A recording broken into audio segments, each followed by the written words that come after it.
നേപ്പാളിൽ തുടർച്ചയായ മൂന്നാം ദിവസവും ജൻസി പ്രക്ഷോഭം തുടരുകയാണ്. ഇന്നലെ പ്രധാനമന്ത്രി കെ.പി. ശർമ്മ ഒലിയും പ്രസിഡന്റ് രാമചന്ദ്ര പൗഡലും ഉൾപ്പെടെ രാജിവെച്ചതിന് പിന്നാലെ സൈന്യം ഇവിടുത്തെ ഭരണം ഏറ്റെടുത്തിരിക്കുകയാണ്. പാർലമെന്റ് മന്ദിരവും സുപ്രീം കോടതിയും ഉൾപ്പെടെ പ്രക്ഷോഭകർ തീവെച്ച് നശിപ്പിച്ചു കഴിഞ്ഞിരിക്കുന്നു. മന്ത്രിമാരുടെയും മുൻ പ്രധാനമന്ത്രിമാരുടെയും വസതികൾ അഗ്നിച്ചൂടിൽ നാമാവശേഷമായി. തീപ്പൊള്ളലേറ്റ മുൻ പ്രധാനമന്ത്രി ജലനാഥ് ഖനലിന്റെ ഭാര്യ രാജ്യലക്ഷ്മി ചിത്രകാർ വെന്തുമരിച്ചു. പ്രക്ഷോഭത്തിൽ ഇതുവരെ ഏതാണ്ട് 20-ലധികം പേർ മരിക്കുകയും 300-ലധികം പേർക്ക് പരിക്കേൽക്കുകയും ചെയ്തിട്ടുണ്ട്. മലയാളികളടക്കം പലയിടങ്ങളിലും കുടുങ്ങിക്കിടക്കുന്ന സ്ഥിതിയാണ് നിലവിലുള്ളത്. അതിർത്തി പങ്കിടുന്ന പ്രദേശങ്ങളിൽ ജാഗ്രതാ നിർദ്ദേശവും പുറപ്പെടുവിച്ചിട്ടുണ്ട്. പ്രധാന റോഡുകളിൽ ടയർ കത്തിച്ചുള്ള പ്രതിഷേധം കാരണം വാഹന ഗതാഗതം താറുമാറായ അവസ്ഥയാണ് നിലവിലുള്ളത്. റോഡ് മുഴുവനും കലാപകാരികളെ കൊണ്ട് നിറഞ്ഞിരിക്കുകയാണ്.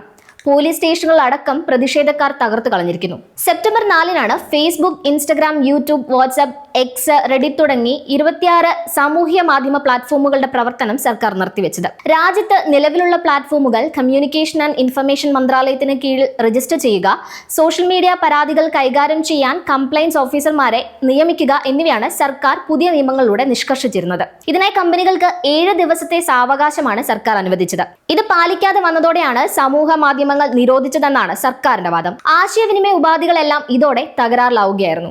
പ്ലാറ്റ്ഫോമുകൾ പുതിയ രജിസ്ട്രേഷൻ നിയമങ്ങൾ പാലിച്ചിട്ടില്ല എന്നും സർക്കാർ പറയുന്നു.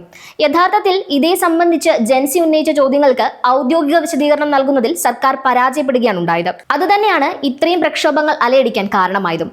പുതുതലമുറയ്ക്ക് അനിവാര്യമായ ഇന്റർനെറ്റ് വഴികൾ കൊട്ടിയടക്കപ്പെട്ടതോടെ തെരുവിലിറങ്ങി പ്രതിഷേധവും പ്രക്ഷോഭവും നടത്തിയവർ നിരവധിയാണ്. സർക്കാർ നിസാരവൽക്കരിച്ച പ്രതിഷേധമാണ് ഒടുവിൽ നിയന്ത്രിക്കാൻ പോലും സാധിക്കാനാകാത്ത തരത്തിൽ അധികാരികളെ പ്രസിഡന്റ്, പ്രധാനമന്ത്രി പദവികളിൽ നിന്ന് പോലും താഴെ ഇറക്കുന്നതിലേക്ക് നയിച്ചത്. ജൻസി രാഷ്ട്രീയം ഒരുപക്ഷെ പക്വതയില്ലാത്തതെന്ന് പറഞ്ഞു നടന്നവർക്ക് അവർ എത്ര സജീവമായാണ് തങ്ങളുടെ നിലപാടിൽ ഉറച്ചു നിൽക്കുന്നതെന്ന് ഇതിലൂടെ മനസ്സിലായി കാണുമായിരിക്കും. സോഷ്യൽ മീഡിയയുടെ കാലത്ത് ജനിച്ചു വീണവർക്ക് ഇത്തരം ഒരു സോഷ്യൽ മീഡിയ നിരോധനം അംഗീകരിക്കാൻ സാധിച്ചിട്ടില്ല. പുതുതലമുറയുടെ ആവിഷ്കാര സ്വാതന്ത്ര്യത്തിന് മേലുള്ള സർക്കാരിന്റെ കടന്നുകയറ്റം അവർക്ക് അംഗീകരിക്കാനുമാകില്ല. അഴിമതിയിൽ കുളിച്ചു നിൽക്കുന്ന സർക്കാരിനോടുള്ള വെറുപ്പ് പ്രതിഷേധത്തിന്റെ ആക്കം കൂട്ടുന്നതിനും കാരണമായി. സോഷ്യൽ മീഡിയ അല്ല, അഴിമതിയാണ് ഇല്ലാതാക്കേണ്ടതെന്ന് പ്രതിഷേധക്കാർ ആഞ്ഞടിക്കുന്നുണ്ട്. സാമ്പത്തിക പ്രശ്നങ്ങൾ പരിഹരിക്കുന്നതിൽ സർക്കാർ പരാജയപ്പെട്ടുവെന്നും ജനങ്ങൾ വിളിച്ചു പറയുന്നു. രാജവാഴ്ച അവസാനിച്ചതിന് ശേഷം 17 വർഷത്തിനിടെ ഏതാണ്ട് 13 സർക്കാരുകളാണ് നേപ്പാളിൽ മാറി മാറി വന്നത്.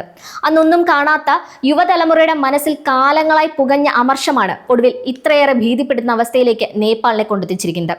സ്വാതന്ത്ര്യം ഔദാര്യമല്ല, അവകാശമെന്നാണ് പ്രതിഷേധക്കാർ ആഞ്ഞടിക്കുന്നത്. നേതാവോ നേതൃത്വമോ ഇല്ലാത്ത പ്രതിഷേധം ഒരു രാജ്യത്തെ തന്നെയാണ് ആകമാനം പിടിച്ചു കുലുക്കിക്കൊണ്ടിരിക്കുന്നത്.